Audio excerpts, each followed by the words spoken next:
This is my family, this is my child.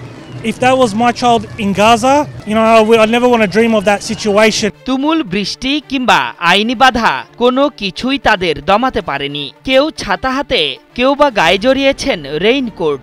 ঝিরিঝিরি বৃষ্টি মাথায় নিয়েই সিডনির সড়কে হেঁটেছেন হাজার হাজার অস্ট্রেলিয়ান। নিজেদের কোনো দাবি পূরণে নয়, বরং ফিলিস্তিনিদের সাথে হওয়া অন্যায়ের প্রতি বার্তা দিতেই ঘর থেকে বৃষ্টি ভেজা সড়কে নেমে এসেছেন তারা।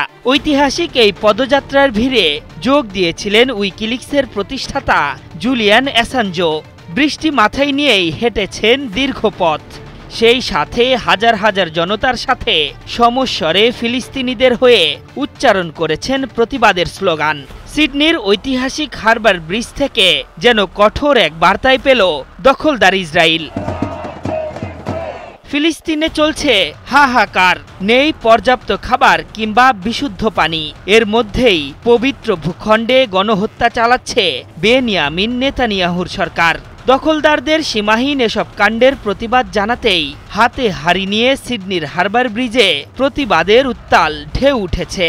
মার্চ ফর হিউম্যানিটি নামের প্রতিবাদ মিছিলের প্লাকার্ডগুলোতে স্থান পেয়েছে নেতানিয়াহু সরকারের প্রতি অস্ট্রেলিয়ানদের তীব্র ঘৃণা আর ক্ষোভ।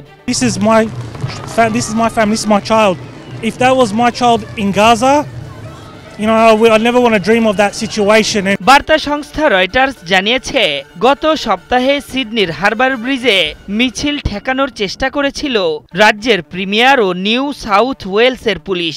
নিরাপত্তা হুমকি ও চলাচলের পথে বিঘ্ন ঘটতে পারে বলে আশঙ্কা করেছিল তারা। তবে অস্ট্রেলিয়ার রাজ্যটির সুপ্রিম কোর্ট শনিবার এক রায়ে বলেন হারবার ব্রিজে মিছিলের আয়োজন করা যেতে পারে। এরপরই মূলত হাজার হাজার মানুষ মার্চ ফর হিউম্যানিটিতে অংশ নেন। Genocide and starving of completely innocent people is not on.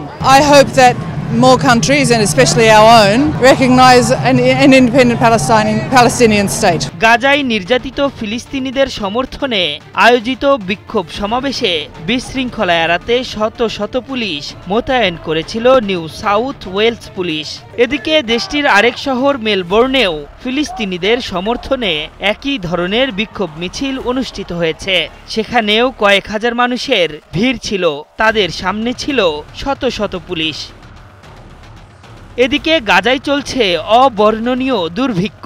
বিশ্বজুড়ে এর প্রতিবাদ উঠতে শুরু হওয়া মাত্রই গাজায় প্রবেশ করতে শুরু করেছে ত্রাণ সামগ্রী। মিশরের রাফা সীমান্ত দিয়ে কয়েকশো ট্রাক ত্রাণ সেবা শরণার্থী শিবিরে পৌঁছেছে।